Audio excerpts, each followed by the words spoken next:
Start.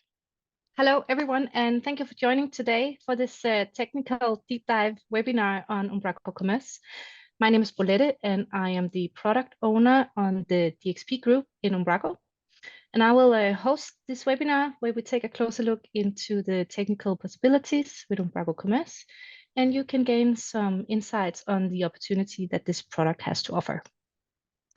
To help with this, I am joined by Umbraco CTO Philip, and we also have Commerce Technical Team Lead Matt with us. Before we head to the more technical details, I really want to express our gratitude for the overwhelming positive response that we received for Umbraco Commerce. The sheer number of registrations for this webinar serve as a testament for the growing interest and adoption of this product.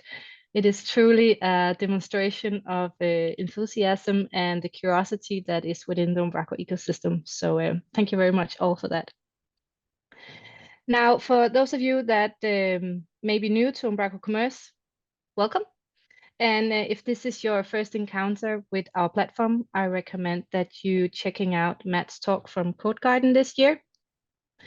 It provides an excellent introduction to Umbraco Commerce and sets the stage for what we will be exploring more in details today. There's a link here on the screen, but it's called Adding E-commerce to an Umbraco site, so you can easily find it on YouTube. And for those interested in Headless, the Headless aspect, we will soon have a Headless talk on YouTube. So and that will cover how we work headlessly with Umbraco Commerce. Lastly, I want to share that the applications for our commerce community team is open. So this is an opportunity to influence and shape the direction of Umbraco Commerce and contribute to a larger discussion on commerce initiatives within Umbraco. If you're interested in this, don't wait too long. The application closes on this Wednesday, the 20th of December. I think that's about all for me. I'll just say that we're going to some of the specifics of Umbraco Commerce now. And in this webinar, we start out with Philip that will kick things off with a brief introduction to the product. And following that, we are going to Matt's deep depth insight into the most common questions asked by our partners and end clients.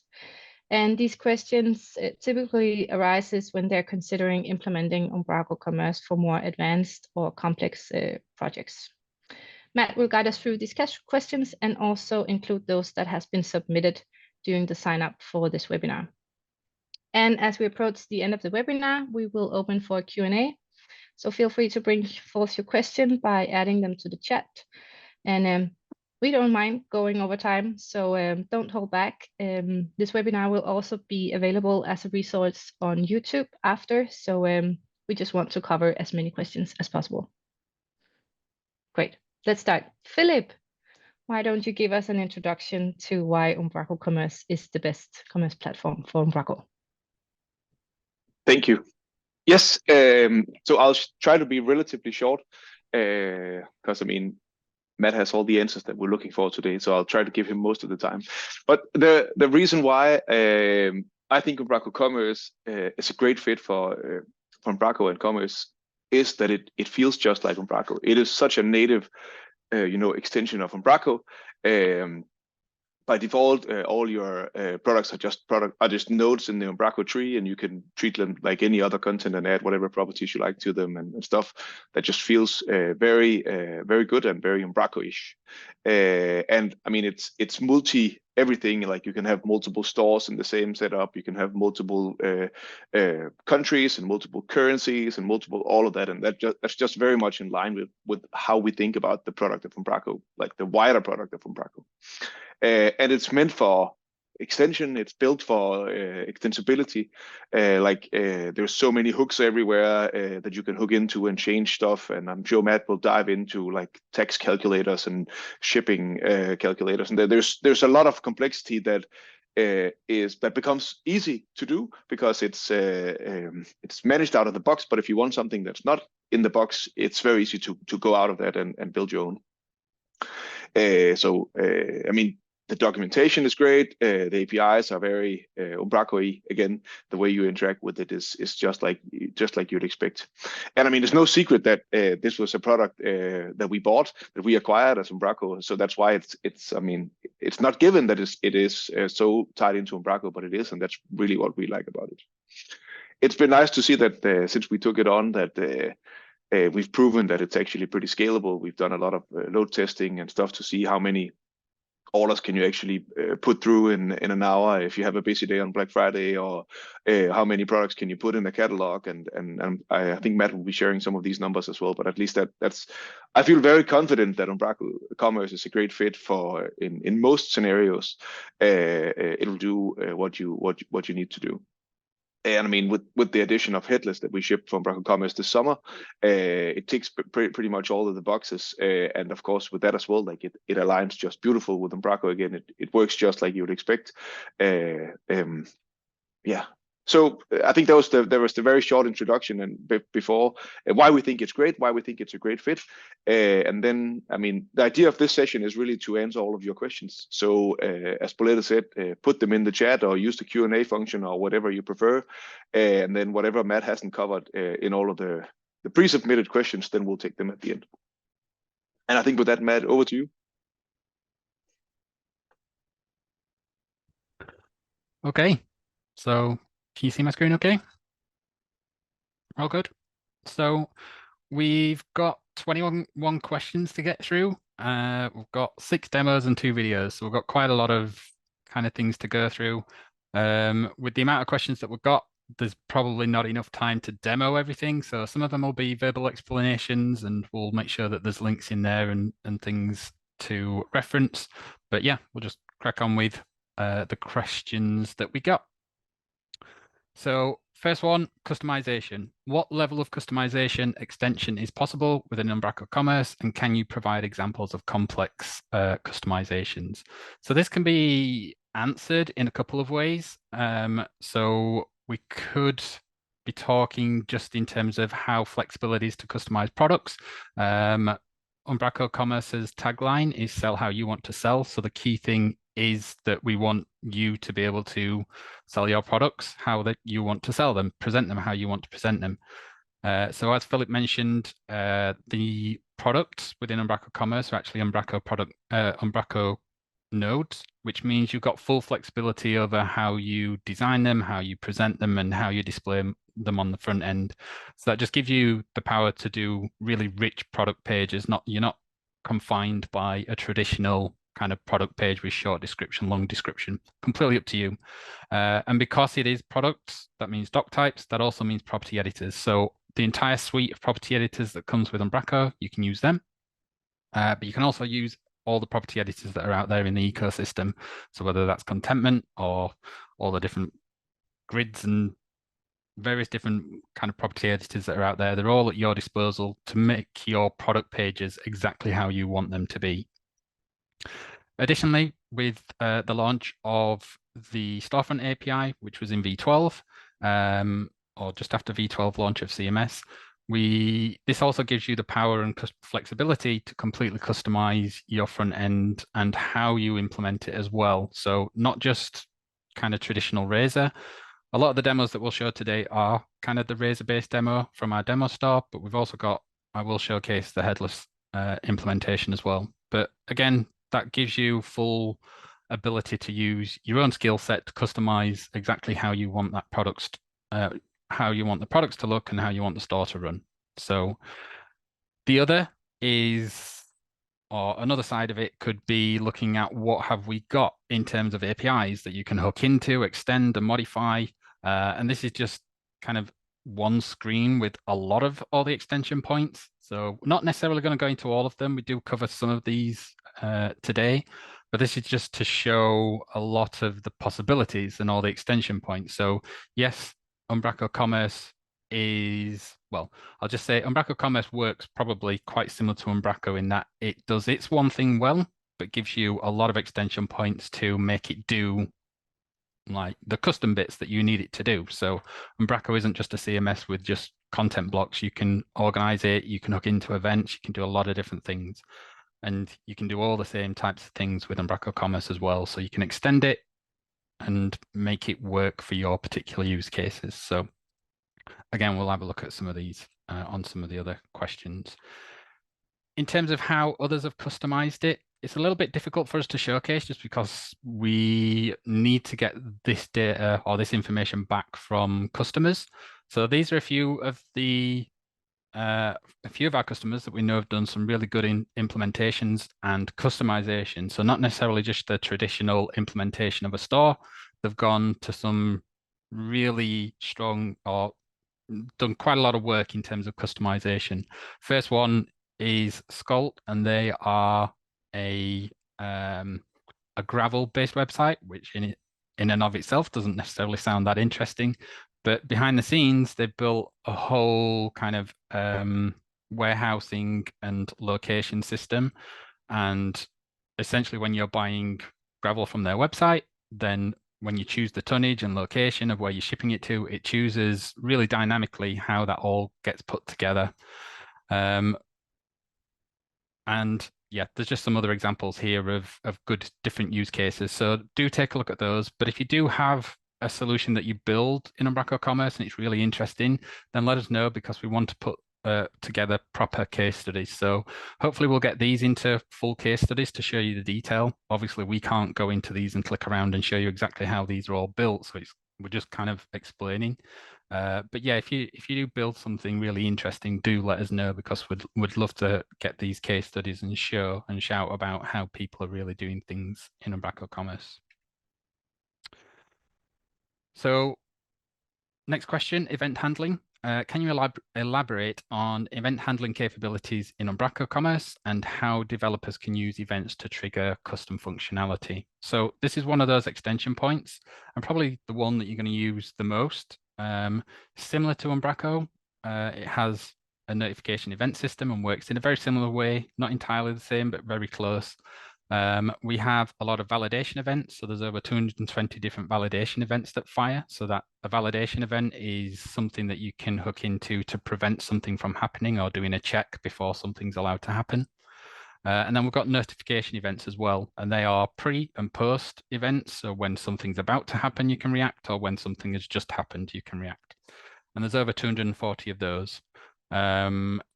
Pretty much every interaction that you can do on an order. So every time you ask it to do something, if you add something to the order, you change the shipping method, you change the payment method, all of those is going to fire an event. So you can really be prescriptive and specific about what you want to react to and listen for.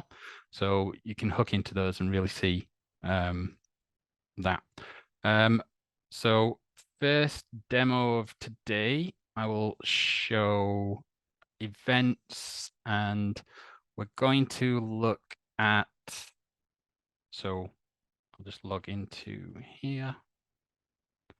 So for this example, I'm going to show hooking into like order status changes, or and we'll fire some custom emails. So in our code base, we've got some event handlers set up. So we've got an email notification, very similar to how Umbraco works. So we've got a notification event handler, and in here we can kind of listen for, here we're listening for the status changing on an order, and then we can decide what we want to do.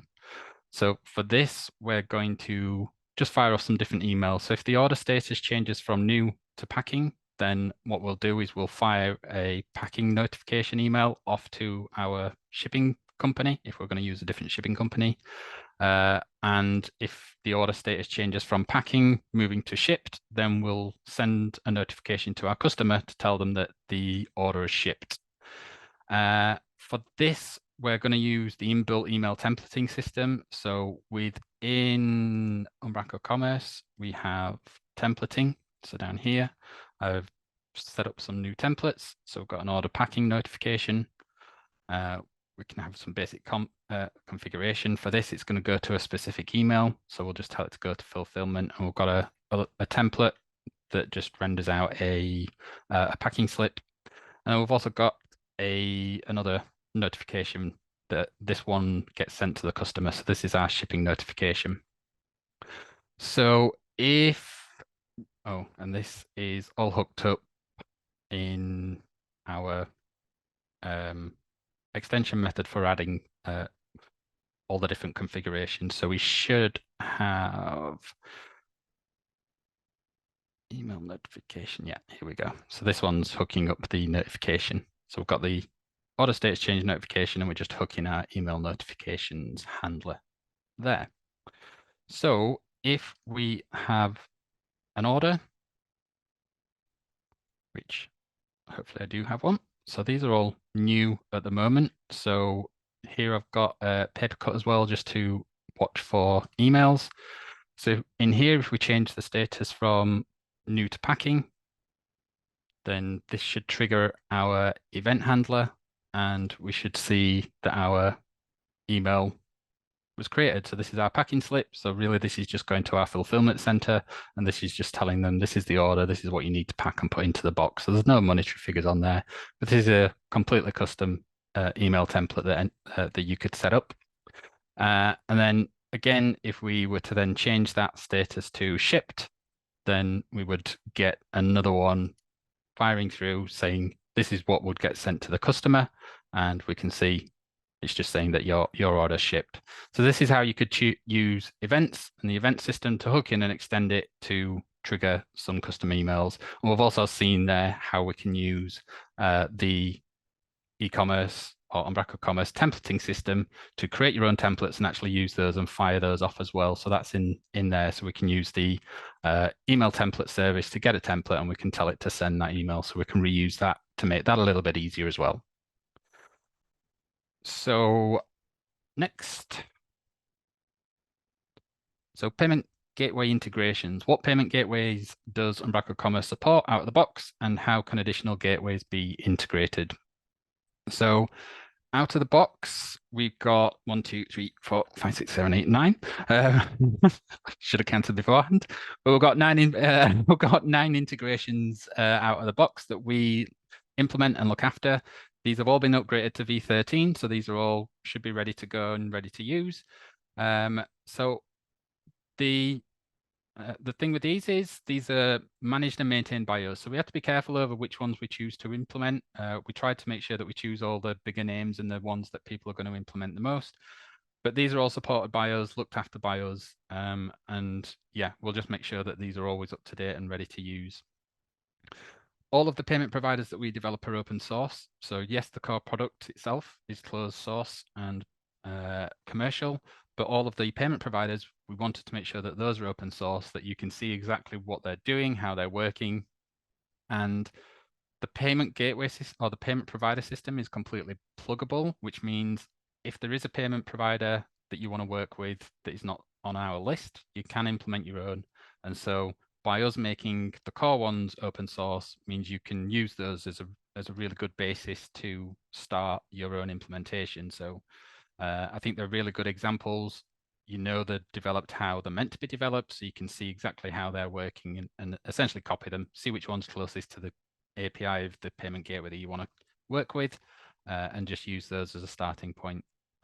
And again, the concept of the payment providers is documented, so you can go to the docs, Umbraco doc site, and it gives you a nice overview of how they're structured, the workflow or the process of how they interact through the different stages of checkout. And so they give a good example. So between the docs and the open source code, that should give you a really good basis to implement your own. So shipping provider integration. So what shipping providers does Umbraco Commerce support out of the box, and how can additional providers be integrated?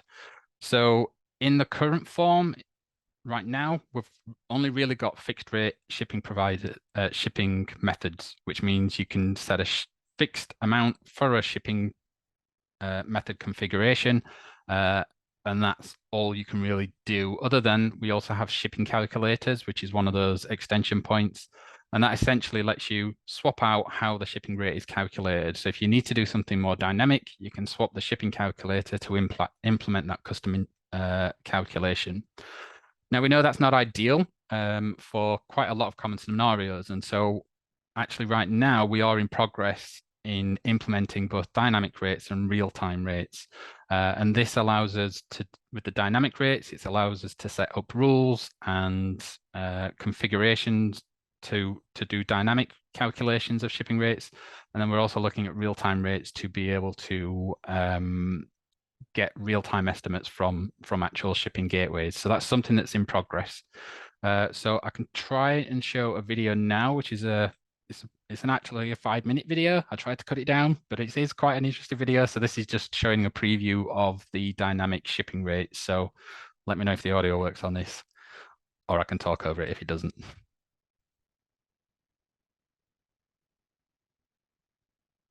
So at the moment, I'm working through improvements to the shipping method system in Umbraco Commerce. So originally what we had is a fixed rate system. So this is what this looks like. Essentially, you just got a fixed price for this particular shipping method.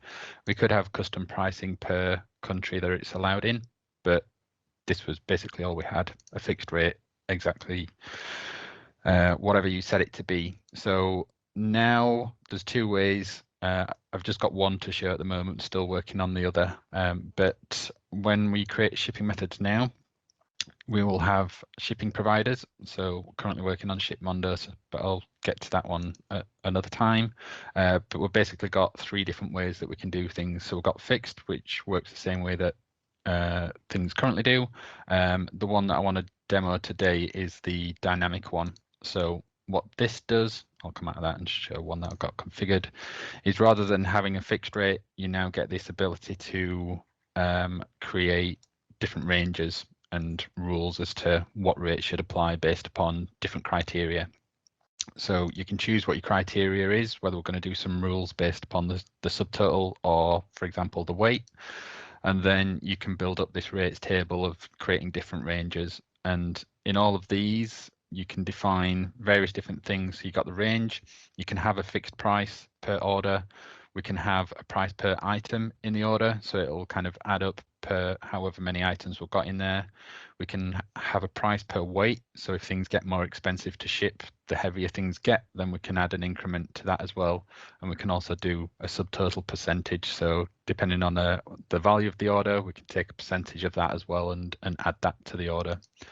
And we could do various mixtures. So here we've just got a few examples of like a 0 to 1 kilogram based product or order will be a flat rate of say £5, $6 100 DKK. Once we go above 1 kilogram, between up to 5 kilograms, we're then saying that it'll be $10 plus 2% of order subtotal. And if it goes above 5 kilograms to 10 kilograms, then we'll say it's $20, $1 per item, £1 per item plus 10% of order subtotal. So these are all potential rules that somebody could configure. Because these are weight-based, we've also got a new property editor for products that people can use. So if we take a look at the one product that I've got it set up on, then we've got a new measurements property editor. So we can define length, width, and height, and what its weight is, just to make that a little bit easier.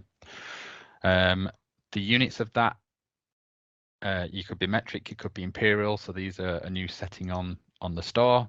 So we just got a measurement system that's on the store. And but for this example, it's mainly going to be the measurements of the product. And we saw the rules in terms of the different weights and when things apply. So if we take a look at this being implemented on the front end. So this is the product, the Keep Cup, that's got a weight of 0.75 kilograms. So it's just under a kilogram is what I've set it up to be. So if we go through the checkout and look at what that's doing at the moment, then that's hitting that first rate, which is the flat £5 fee. So it's under a kilogram, so it's that first range. If we go back and we went and increased the quantity to 2, so this is 0.75 times multiplied by 2, so now it goes over that 1 kilogram range, so it's now hitting that second range. So if we take a look at that and see the shipping rate that it's produced, it's now 11.22, so that would have been 10% plus £10 plus 2% of the order subtotal. So if we just go back and double check that, yeah, £10 plus 2% of order subtotal. So if we now get that to go over 5 kilo,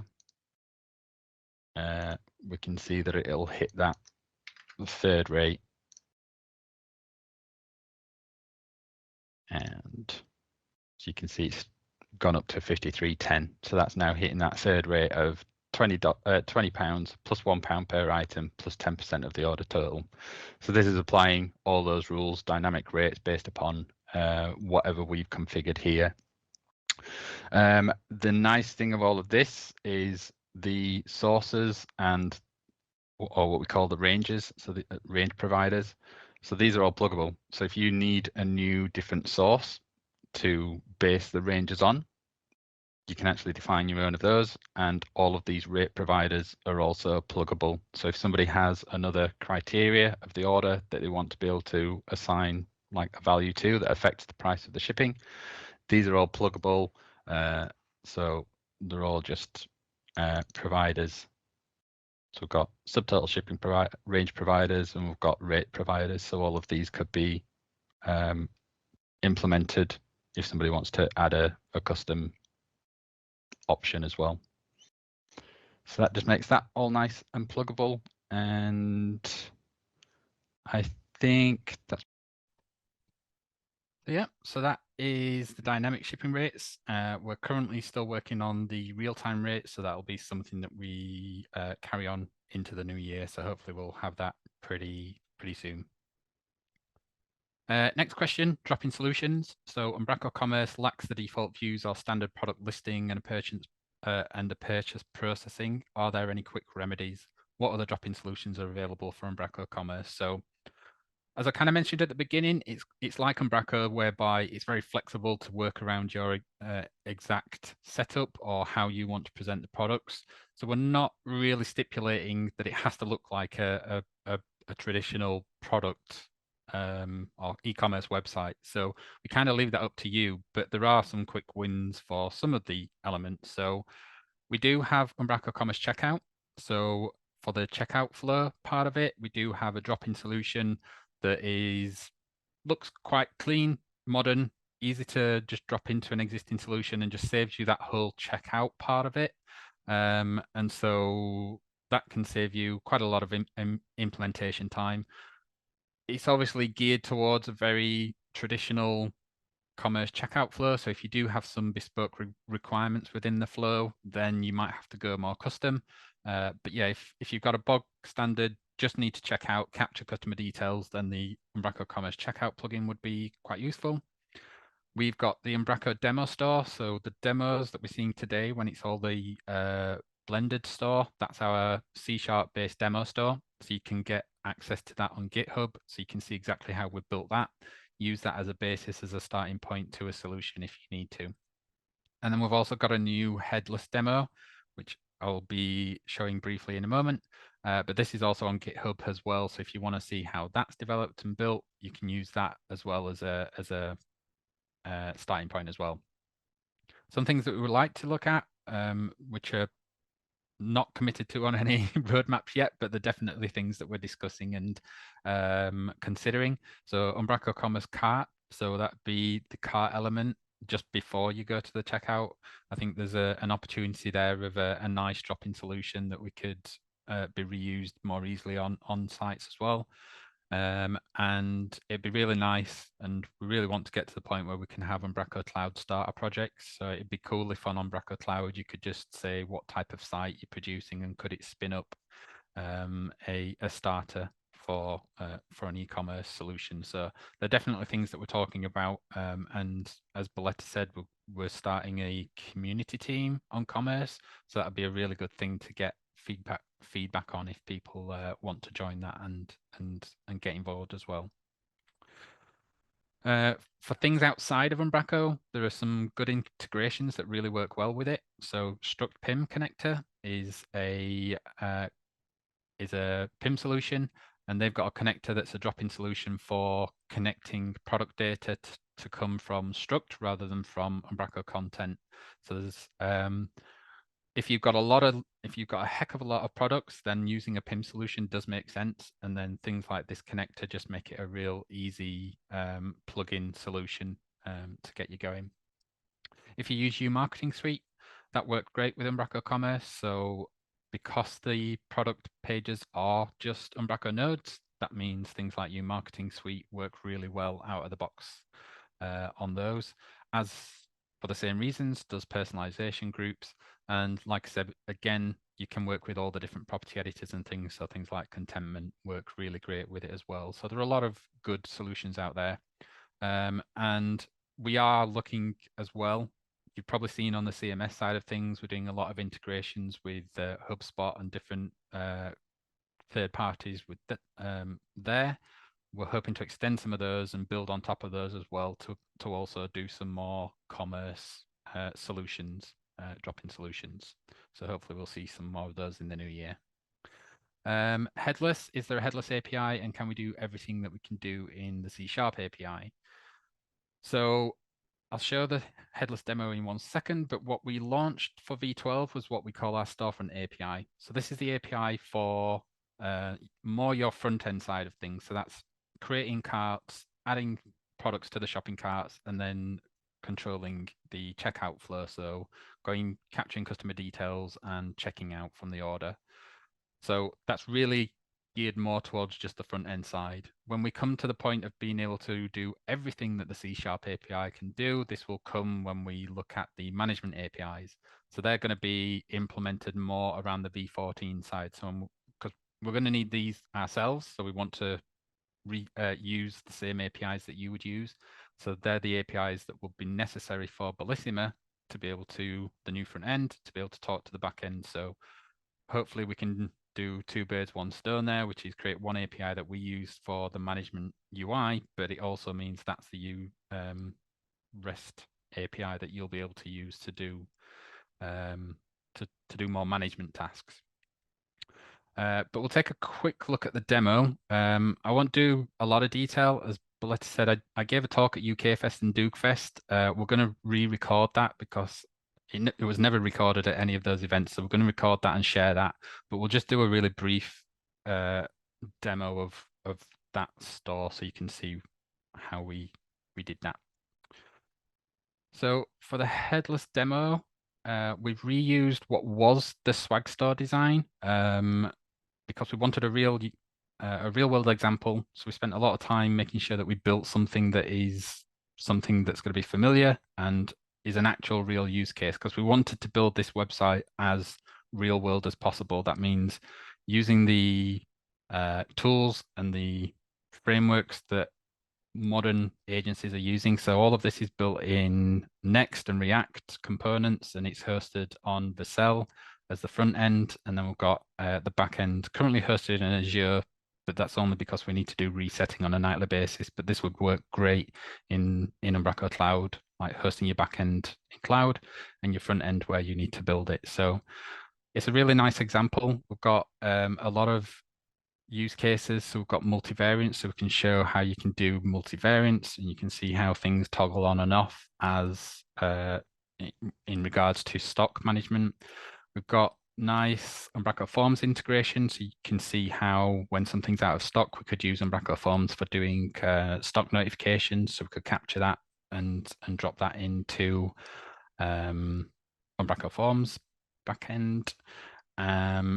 We have implemented the full checkout cart management. So all of this cart functionality is implemented. You can see how this works, dynamic updating of prices and full checkout flow.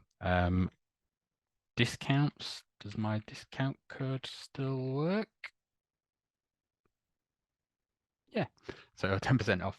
But you can go through this whole checkout flow. In here, we have implemented this using Stripe. So I can't remember the full details, but you can see we've made sure that we've got every step along the way. But yeah, you can go take a look at that. The back office is public as well, so you can go and see how we've structured this. So you can log in, see how we've set things up. So there's still, even though it's headless, there's still a level of content management behind it. So you can see how we're managing menus, how we're structuring content in repositories rather than like tree structures. So these are all our products that are available on the website, and you can see all the details in there and how they're set up. Same with pages as well, and this is where you could, when you place an order, you can see these come through into the orders section on here. So that's probably okay from a low level structure, but all of this kind of run through of how that looks, but all of the code for this is available as well. So you can see this on GitHub. There's two branches. So we've got a backend branch, and that contains everything to do with Umbraco. So that shows you the whole back office or admin website setup. I think there's a SQLite database in there, so you can just set that up and run it. But we've also got all of the front end code as well. And I could probably do a full hour just kind of going through this particular demo and showing you how that's all built. But it's all in here. We've got some nice readmes to kind of explain how that all works. So I'd urge you to take a look at that. And like I said, we will put out a talk that I gave that really explains it a little bit better than I can do in a kind of 2-minute segment. But that's Headless demo, and I'm sure we'll see loads more of that because we're using it in a lot of different places. So you'll be seeing it in a lot of places. So content personalization, how can content personalization be implemented in Umbraco Commerce to tailor the shopping experience for individual users? So really the two bigger ones are Marketing Suite and Personalization Group. So as I mentioned, they work great. Can take a look at those on those links, and Andy, given that he's on our team, nicely did a little video for us to show how you could use personalization groups with Umbraco Commerce. So we'll see if this works. Again, let me know if the audio plays. One of the questions we received in advance of the webinar was asking how to do personalization with Umbraco Commerce. And to answer that, I should start with noting one of the key advantages of how well integrated commerce is with Umbraco, which is that products are essentially Umbraco content. And that means anything you as a solution developer can do with Umbraco content, you can also do with Umbraco Commerce products. And similarly, any packages that work with Umbraco content will also work with commerce products. And so this is one way you can do personalization. There's an open source, free to use package called Personalization Groups, which provides a simple approach for this. If I log into the back office, you'll see I've extended the homepage of the Umbraco Commerce demo store with a couple of new fields, where an editor can select a group of products, of which one will be presented to the user when they browse the website. Each entry consists of a message, a product, and one or more personalization groups. The idea of this first example is to have different products for different time periods of the day, and the appropriate one will be displayed depending on whether the user is browsing the site in the morning, afternoon, or evening. And the second one will be displayed depending on what persona we've allocated our user to, based on the pages they've already visited on the website. And the groups themselves are defined by the means of various criteria. Here we have the definition of a morning visitor, arriving at the site sometime before midday. And for our personas, we consider someone as part of a group if they visited certain pages or products on the website. Now I'm recording this in the afternoon, and hence you see the appropriate message and product being shown. We don't yet see a product based on the persona, but if I click into one of the pages selected and return to the home page, you can see we now show a link to this personalized product. Now you can get a fair bit more sophisticated with this, creating groups based on multiple criteria and even implementing your own. But the main point with relation to commerce is simply that the package wasn't built specifically for Umbraco Commerce, rather just to work with Umbraco content. And as for most commerce implementations, products are content, it just works. So that gives a nice simple example of using personalization groups to do personalization around Umbraco Commerce. And really the key takeaway is exactly what Andy said at the end, which is Umbraco Commerce products are nodes, therefore these things work really nicely pretty much out of the box most of the time. So what have we got next? Not the same video again. One of the questions we received. So product variations, how does Umbraco Commerce handle products with multiple variations, and what options are available for managing product attributes and options? So Umbraco Commerce does variations in two ways. So I call them single level variants. So single level variants is usually when there's only one attribute or one aspect that changes. So that might be that you've got the same products and it's just available in different colors. It's not sizes, shapes, whatever. It's just one attribute. And the easiest way to do that can just be using child nodes. So you could have like a primary product as your main node, and then you could use the single level variants as being child nodes, and you can set it up that way. But we also support multi-level variants. And for this, we have a variants property editor, and we also have product attributes. And this allows you to really control all the dynamic kind of the matrix of how those all interact together. So we can have a quick look at how those are set up in our demo store. So if we log back in. So the demo store is set up mostly using single level variants. So we can see those in here. So if we go through and look at a single product, trying to remember which ones have actually got some variants. Yeah, so we've got at least one. So here we've got the Earl Grey product as defined as the parent product, and then we've got the individual weights. So for this example, we've got like different tea brands, and then you can buy it in different weight setups. So for these, we've got a single level variant, which is really just a change in price and what the weight is, and you can like change a different description. Again, because these are nodes, you can control what you want to do. So if you wanted to show different images for the different variants, you can do that. But this just shows how you could use the node system within Umbraco to do that. For more complex products, we've got one example in here where we've got like this cup, which is actually available in different sizes or volumes, and it's also available in different kind of colorways. So you can see there's possible combinations that are not available, but yeah, there are some that will be like you don't have to have every combination kind of possible. So we can see how that's configured.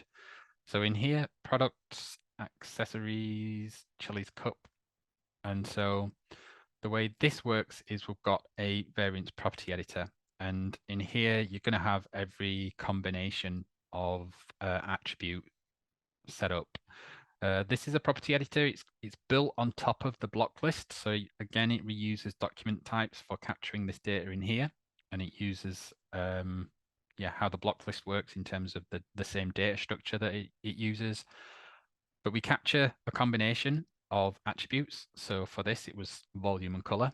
And then in here, we can set the SKU, the price, and a custom image. And you basically need to set that up for every attribute, which in and of itself could take a lot of time just setting all those up. So the property editor does try to help you. And we've got the ability when you create a product variant that you can choose like the combination that you want to use of the various attributes. So you could say, I'm setting up a product and it's rose, gold, green, and it's different. These are the different sizes for it. This actually didn't make sense because that's a t-shirt, but you can then, if you wanted to, you can just create or view all the possible options that are available in terms of how you set those up. So when you choose these options and you click create, then this would actually pre-populate all of this grid, and you just go through them one by one to set up the prices and the SKUs for them. So it would help you set up those variants. So the thing that's not clear there is where these product attributes have come from. So how do you actually set these elements up? So these are controlled in the commerce store itself. So they're going to be something that a store owner sets up rather than a developer at configuration. So a lot of the settings are in the settings section, but these made sense to be within the commerce section. And we've basically got product attributes. So in here, you can define an attribute, so volume, and you can define the different options that are available. You would probably use these to capture all of the possibilities. So like color, you've got all the different colors listed. And when it comes to clothing, you might have different fits, whether it's tailored or whether it's unisex fit. But not all of those options are going to be relevant to a particular product. So what we've also got is what we call product attribute presets. And what this allows you to do is say, well, these are a common set of attributes that work for this type of product. So when you saw a t-shirt, when we were creating a product attribute, it basically gives you a pre-filtered list. You're not just being bombarded with every possible option that's available. You only see the options that are relevant to your particular product type. So you can set these up, choose what the common attributes are, and it just makes it a little bit easier when you're setting up that type of product. But even when we've got those presets, we can still always override and get to all of them. So even if I chose t-shirt and you say, do you know what, there's a color that's not a common color, but I know it's available, so you can tell it, actually just show me all of the options. So the presets are really just to help give you a filtered view, but you can still always get back to see all of the possibilities if you needed to. So the multivariance property editor gives you a lot of control over a lot of complex options. At the moment, this works, as I say, like the block list. So this ends up being a big JSON block in your product node. And the reason to build it on the block list is because we know that the block list is getting the feature to be able to save those as nodes in the database. So hopefully that will come along as well and help with this particular property editor as well. So they're the two ways of doing variants in Umbraco Commerce, either child nodes or as multivariants using the variants property editor.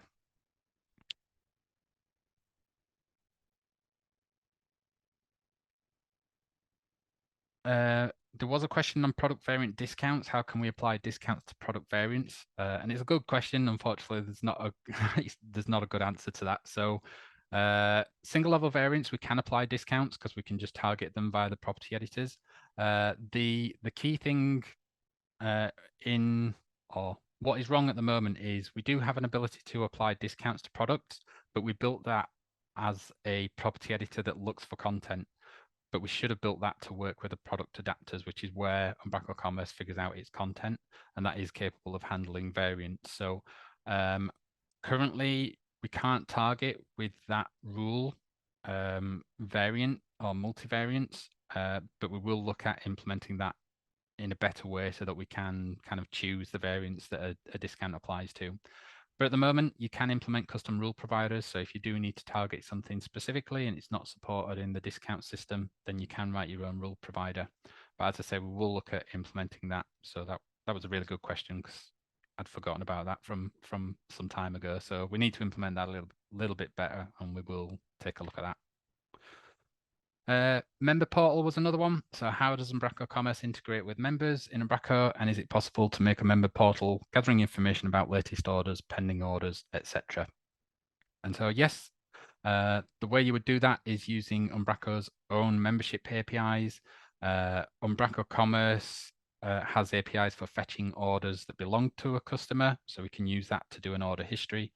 And Umbraco already comes with snippets and macros for being able to do login sections. So we can take a look at how you would implement that. So if we take a look in here, what we've got is, sorry, if we look in the members, so I've set up a member group. We're going to use it for another demo a little bit later on. So we've got a few member groups and we've got a few members set up in here. So we're going to look at B2B pricing in a sec. But for now, we've got these three members that we can use. In settings, we've also set up some macros. So we've reused the snippets that come with Umbraco. So we've got a login and we've got a login status macro. So we've just reused that functionality that's already available within Umbraco. And yeah, so we've implemented this on our demo store. So right down here, we've got a login. And if I was to log in using this user control, I can update the view and we can have this nice login, log out, and here we've got a My Order section. And so this is using Umbraco Commerce APIs to go fetch historic orders that belong to a particular customer. In this example, we're just doing it on the email, but we can also record a customer reference against an order as well. So this just shows how you can use members and the out-of-the-box kind of snippets to do a login, and then you can use our APIs to quickly get back the orders and represent those in a My Orders type section.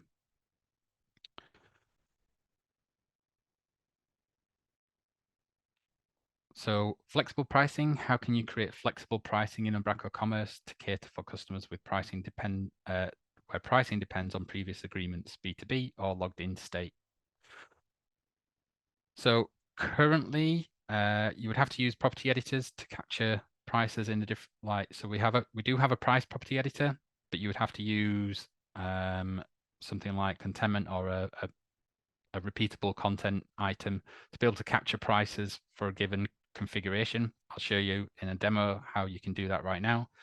And then you would implement a custom product adapter to return the correct pricing. So the product adapter is what is responsible for extracting data from a product node and making it into something that Umbraco Commerce can use. Normally, it will just get the price from the price field, but you can intercept that, change that, and tell it to get the price from somewhere else. So we can check the logged in state and tell it to get the price from another property editor. In the future, we do want to look at implementing that in a more nicer way. So like price breakdowns and stuff like that would be nice to be able to implement in the default price property editor. But as I say, it is possible with features that are available right now. So we can take a look at that. So following on from our demo, we're logged in as I'll actually log out first, and then we will have a look at, I specifically set up around this product. So at the moment, this is £10. But if I log in as different people, we can, if I log in as bronze and look again, this has now got an £8 price tag. If I was to log out and log in as a different member, so silver, then we can see that's been updated to 6. So you can see we're changing the price basically by somebody being logged in and being a different member type. So the way that we've done this is on our product. We have our standard price, but we've used contentment, I think we did, to do this repeatable nested content-y style thing, where we've got a property editor that links a member group and we've got a price field on there. So we can basically say for each of these member groups that we want to change the price. So you could set up member groups, set up agreements, and say for this member type, you're going to see and get these different prices. And so the way these are implemented are with a custom product adapter. And as I say, the product adapter is what is responsible for extracting product data from some source out of the box. That's going to be a Umbraco node. We have a product snapshot, which is what takes a snapshot of a product. That usually occurs when you add it to the cart. So it takes a snapshot and that's where it extracts the data. We're just going to proxy everything to the out of the box one, which is the norm. Everything else we want to implement exactly how it is. So we're just kind of passing all those down to the base implementation. But the one that we're going to change is the price. So we're going to override that and actually return our own pricing. So for this, we've set up a lazy property, and this is how it's going to do it. It's going to check the current context, see if somebody's logged in, and we're going to get the partner pricing from the current page that they are on. Does the current page have partner pricing defined for the product? And if it does, we'll get that. We'll work out what group the current member's in, and then we'll see if there's a price available for that particular member type. So if there is a price, then that's what we will tell it to return from our price list. If there is no, or if it doesn't meet any of this criteria, then it will actually fall back to the base implementation. So we're overriding the default one. So if we can't meet it via our custom logic, we'll just use the prices that it used before. So essentially by swapping this out And again, this is just something where you would hook up in your setup script. We'll swap out the product adapter to use ours. And then that is how you could implement a custom pricing for a member.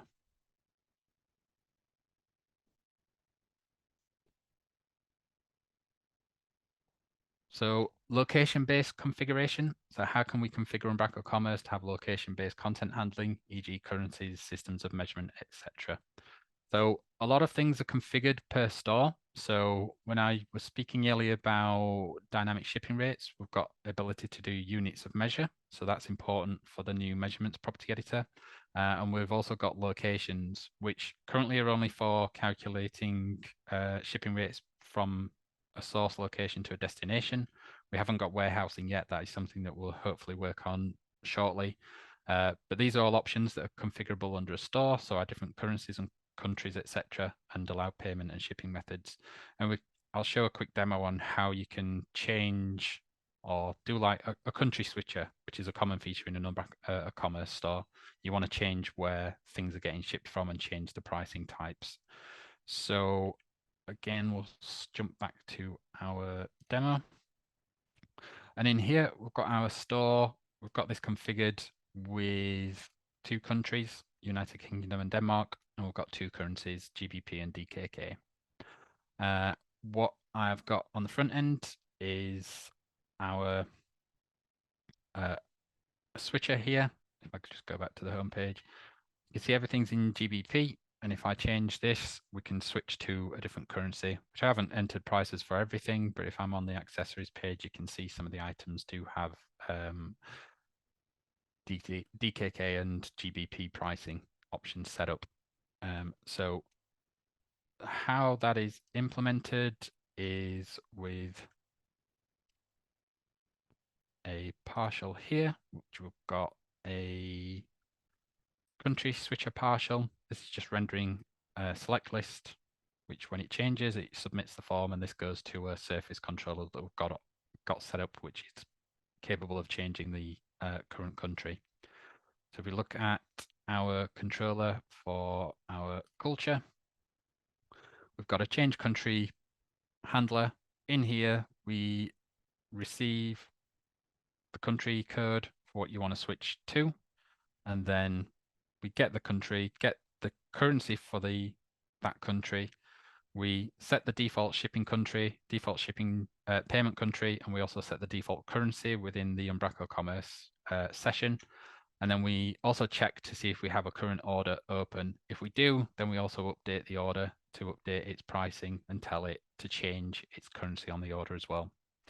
So you can see essentially by controlling the session and getting the current order and swapping out or changing its currency, that will automatically do a calculation. So if we went back to that demo and we see, like, if we added this to the shopping cart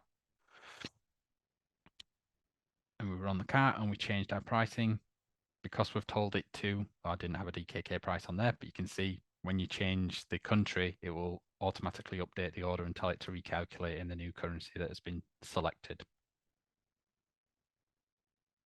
So that's how you could jump and switch between the different cultural properties. So another question, return and refund process. Can you explain how Umbraco Commerce manages the return and refund process and what customization options are available in this regard? So currently, the refund process is really quite simplistic, and it is you refund the whole order. That's all that we currently support. So we are looking at partial refunds. So that is something that we're looking at and seeing how we can do that. That will be a change to the payment providers as well. So it's a bigger thing to look at.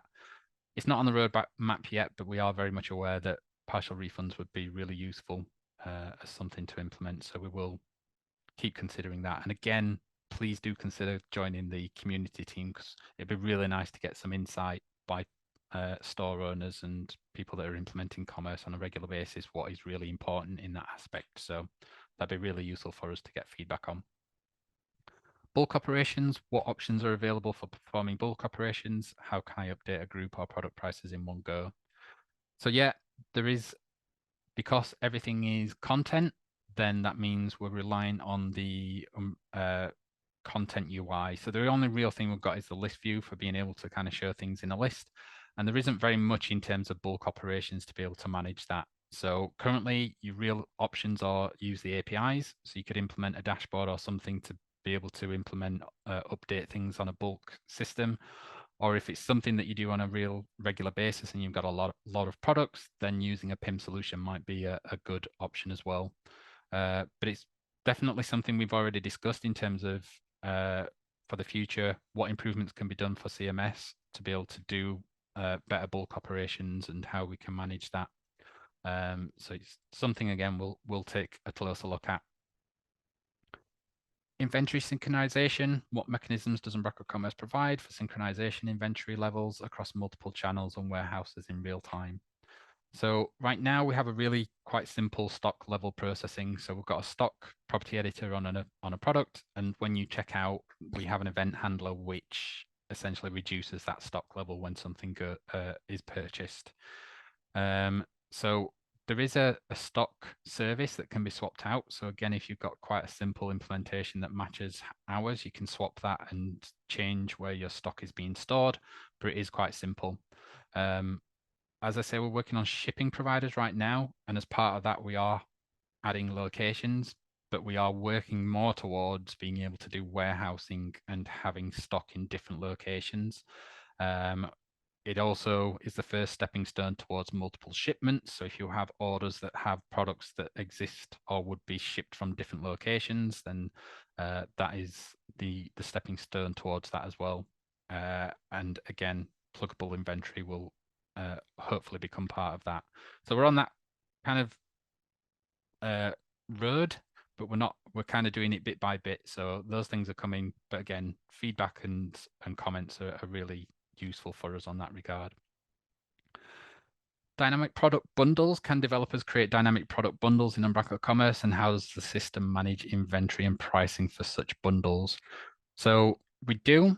I'll show another quick demo on this. So in here, I've set up a product for a hamper.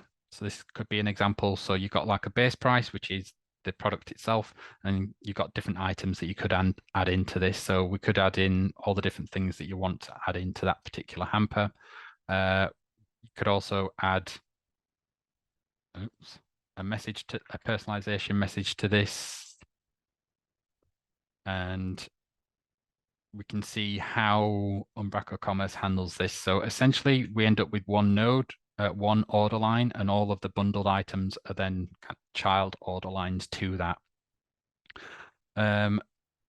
So all of these can get listed, and let's see, I think I do already have one in as an order. So we'll take a look. Do I? No, I don't. So we can check out. So we'll just check this out, and we'll see what this looks like in the back office, because we do have some specific UI as well for that.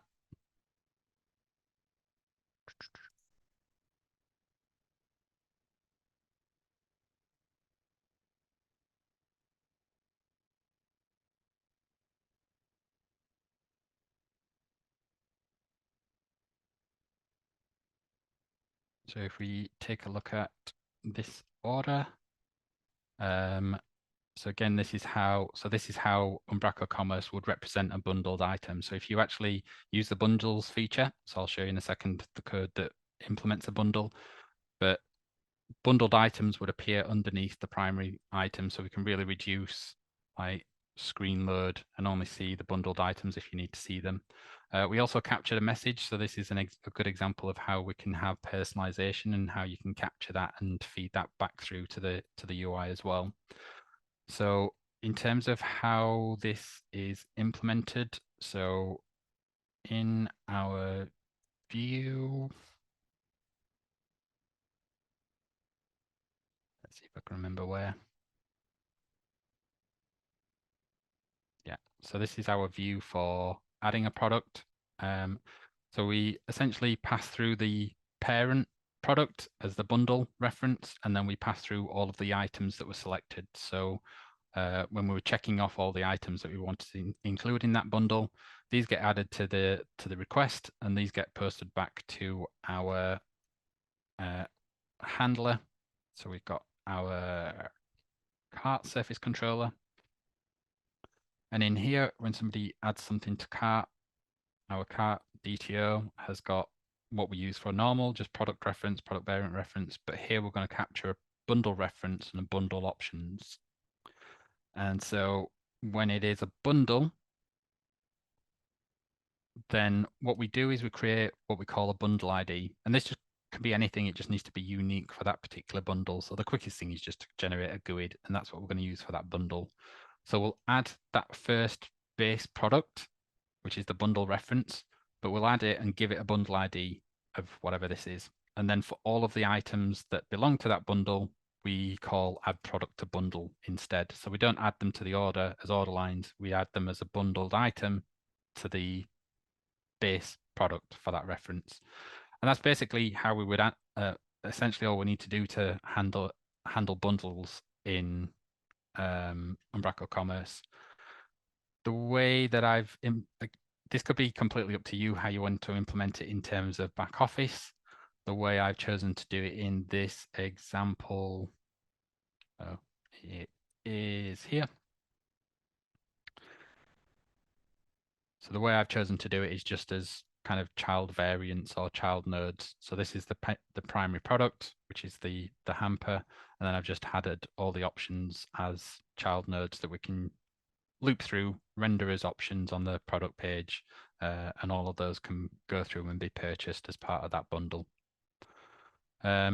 Stock management, good question. That should, like I say, our stock management is quite simple in terms of we just hold a stock level, and when that gets purchased, that should go through and change the stock level on all of those items because they're all in the shopping cart.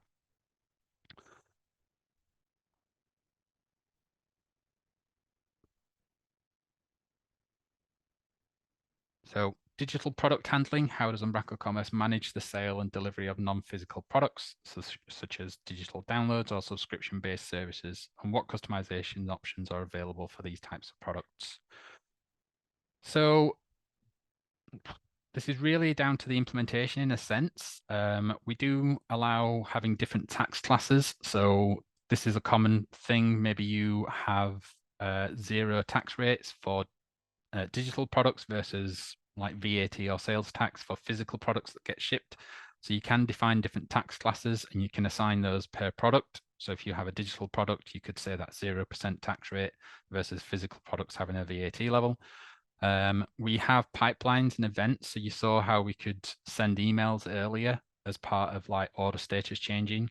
You could actually hook into pipelines to intercept emails that are being sent out by our system. So the reason to do that might be to add an attachment. So if somebody's buying, say, an ebook or a licensing system, so this is how the vendor site actually used to work, which is on the order confirmation, we would intercept the email pipeline and attach the license to the email.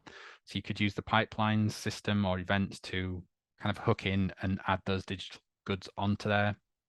In terms of subscriptions, there's nothing potentially in Umbraco Commerce itself. We kind of put that more onto the payment providers. So we see Umbraco Commerce as being the trigger for capturing the order, but we leave it to the payment system or the payment gateway to handle the subscription. So the only one we support right now is Stripe. So the Stripe payment provider is implemented that it can support subscriptions. How that works is when you buy something, it creates an order in Umbraco Commerce and you can see that order, but all of the future payments go through Stripe. So all of the emails would come through Stripe. Really, Umbraco Commerce is just this trigger to create the subscription, and then everything else then gets handled from the payment gateway's end. You can obviously create a members area and use the Stripe APIs to pull those in and display them in the back office. And the way we used to do it on vendor, because we use Stripe for our licensing, is Stripe have like a customer portal that you can easily integrate into your solution. So obviously that is dependent on the gateway, but yeah, where the trigger, the payment provider is the management interface for that. Deployments, what tools are available to help with deployments? Does Umbraco Commerce use Umbraco, work with Umbraco Deploy and Usync? So in terms of Umbraco Deploy, yes, there is Umbraco Commerce Deploy that works and runs on Umbraco Cloud, which means Umbraco Commerce is also cloud ready. In terms of Usync, there is usync.umbraco.commerce, I think, should be a dot in there, which was, there used to be one for vendor that I, as Outfield Digital, maintained, but for this, it was still pretty much maintained by Kevin. So this just made sense to push this back to Kevin and let Kevin be the one that looks after that. So he has got a V12 RC, which should still work on V13. That's on NuGet at the moment. But yeah, so that's maintained and looked after by Kevin, but he is very much actively working on that. So we will make sure and help and support him with that development with anything he needs to know. Data migration, what tools or processes are available for migrating product data from other e-commerce platforms to Umbraco Commerce? So with commerce products being nodes, that means we can use some of the tooling that's available already. So things like CMS import, we can use that to import from different sources. So you can create plugins and add-ins to CMS import to be able to extract data from one location and recreate that as product data or nodes in Umbraco. Usync also has Usync Content Edition, which can be used for generating like Usync files that you could generate and then use the importer within Usync to do the import. Internally, we have been working on an import functionality for Umbraco Deploy, yeah. So we could reuse that functionality to create files on disks that we could then use as an import feature. But beyond these, we've also really come down to the Umbraco content APIs. So you can use Umbraco's current C# content APIs to do the import that way. External data, can Umbraco Commerce work with product data in an external system rather than using Umbraco nodes? Yes, so we kind of saw the mechanism of that earlier when we were looking at the B2B pricing, when I swapped out the product adapter, and you could see I swapped out the product snapshot. I was reusing the base, but what you can do is completely replace that with your own logic, how it goes and gets the product snapshot from some other location. So out of the box, we work with product nodes, but you can completely swap that out by implementing your own product adapter. A really good example of that is the struct PIM connector. That's all that is. That package is basically an implemented product adapter with a nice UI in the back office for easily defining the mappings between Umbraco Commerce products and struct PIM's own solution. So that's just a really good example of that implementation. Scalability, what is the recommended approach for scaling an Umbraco Commerce solution as the business grows, and what are the potential bottlenecks? So that could be talked about in different ways. So really scalability in terms of functionality, it's feature-wise, it's multi-everything. So you can do different currencies, all the different countries, shipping rates, shipping providers. Your license covers all of every implementation of that, including multi-store. So if you do have multiple stores in one solution, as long as it's within one solution, then you only need one license for that, which is something different to what vendor was capable of doing before. So that's really is multi-everything. From a content perspective, how you could scale that, again, there's different tools that you can use already in terms of maybe elastic searching, swapping out the examine index to make that more performant. And again, if you're really out, like if content becomes a real big problem, then that's when you might look towards a PIM solution. But we're talking like thousands, hundreds of thousands of products by the time you get to that point. From an infrastructure perspective, or when we're talking about hosting, then we found that vertical scaling, because we need more processing and more memory in terms of putting more orders through. So scaling out is not as effective as scaling up because we need more resources, we need more memory. So the good thing, we did do some performance testing. Like this is with a bog standard setup. So this was with Umbraco V12 RC, Umbraco Commerce V12 RC. So it's Umbraco itself might have improved in terms of performance, but we did just do some really basic tests using just a straightforward commerce implementation. First line is the lowest recommendation on the Umbraco docs. So if you were just going with an S1 app service plan and an S2 SQL plan, you can look to reach about 30 to 40 concurrent users at a peak requests of 20 requests per second, which ultimately gets you around 4,000 orders per hour, which is not too bad given that's a baseline of what we would recommend. If you really push things up to the higher levels with a P3 V3 app service and a P1 Azure plan, then you can get some really nice numbers out of that, up to like 30,000 orders per hour, still with decent response times and a lot of 120 peak requests per second. So they can be quite expensive, but a good thing about it is you can really do it, really tailor it. So if you know like Black Friday's coming around, you can increase the resources for one day, and you would know that you would be able to handle those numbers, and then following day you could just lower those resources back down. So you've got real fine-grained control over implementing those. And of course, this was just out of the box. We haven't really done anything to really push performance. So again, we will look at performance as something that we can improve. So we already know a few things that we can do to improve performance. So this was just us testing the baseline of seeing where things are at. So this gives you a good picture of where we're currently at, but things can only get better. Phew, that was 21 questions. Well that was done, 20 Matt. over. Yeah, sorry for running late, but thank you so much for our presentation, Matt. That was excellent. I'll give you a little break and take some of the more commercial questions. So Philip, you might be able to answer this one. Are we considering any free version or low-priced version of Umbraco Commerce? Thank you. Yeah, Matt, I think you can stop screen sharing if you want. I mean, we always consider what the right price point is for all of our products, right? For Umbraco Commerce, I think there's still, just like with vendor, there's a limitation where the first 20 something orders, 25 or 20 or something like that orders are free. So if you want to try it out and see like, do I have a viable business? You can absolutely do it that way. Also, of course, during development, anything that you do on a local host or something like that should be free, so you can try it out and test it and do it however you want to do it like that. But that's the extent of the free version that we have for now. Whether we'll add something later, I can't say. Thank you. And this also goes to you, Philip. What is your strategy and how many resources will Umbraco spend on commerce?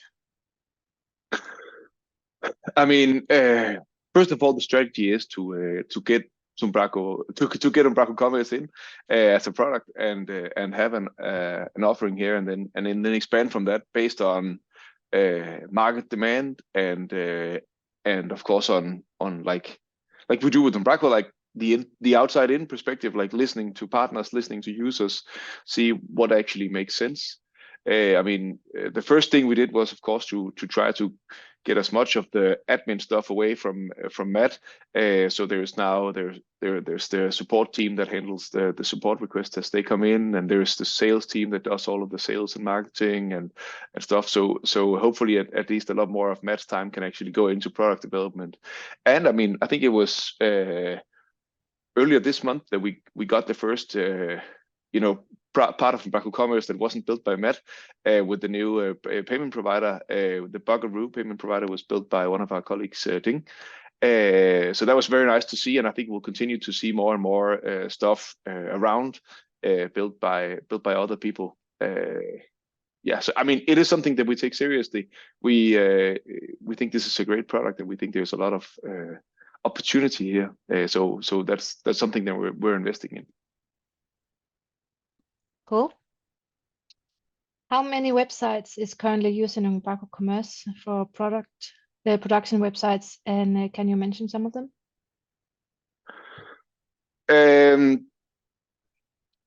of course, we don't give out sales numbers, but we have sold quite a few licenses, and so I mean, so did Vendor before before the acquisition.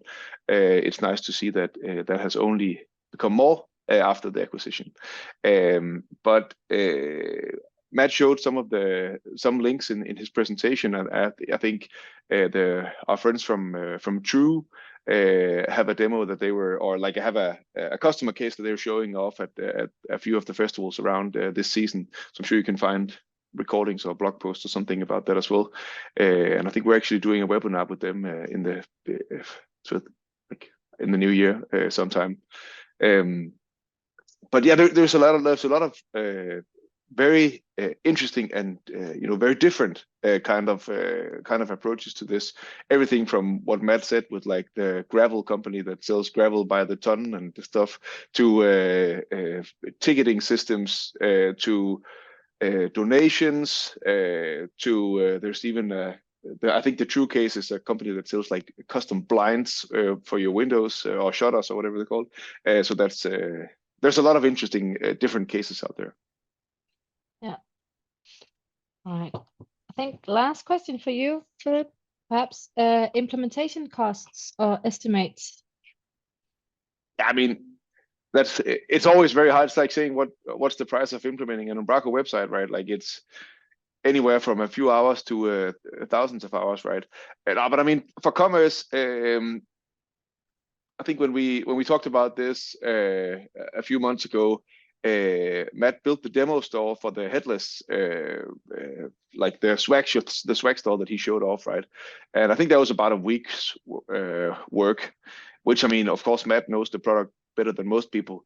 But I think as your developers, learn how to work with this product, I think they'll feel comfortable and very efficient and actually be able to get something fairly complicated out, in a pretty short period of time. Yeah.